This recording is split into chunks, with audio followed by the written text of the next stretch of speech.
ஒரே மனிதர், 2 அணுகுண்டுகள், ஆனாலும் உயிர் பிழைத்தார்.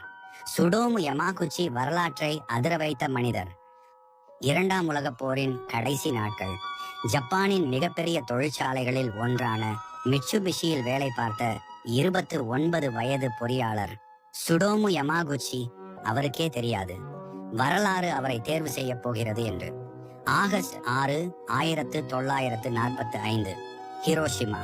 அலுவலக வேலையாக அங்கு சென்றிருந்தார். அப்போது வானத்தில் பேரொளி, அதிர்ச்சி அலை, நகரமே நரகமாக மாறியது. உலகின் முதல் அணுகுண்டு அங்கு வீசப்பட்டது. பலத்த தீக்காயங்கள், செவிப்பறை கிழிந்தது, உடல் முழுவதும் காயம். ஆனால் அதிசயமாக உயிர் தப்பினார். பலர் நினைத்தார்கள், இதற்கு பிறகு மோசமானது எதுவும் இருக்க முடியாது என்று. ஆகஸ்ட் 9, 1945, சிகிச்சை பெற்று சொந்த ஊருக்கு திரும்பினார். அலுவலகத்தில் ஹிரோஷிமா பயங்கரத்தை விவரித்துக் கொண்டிருந்தார். அந்த நேரம் மீண்டும் பேரொளி, மீண்டும் அணுகுண்டு.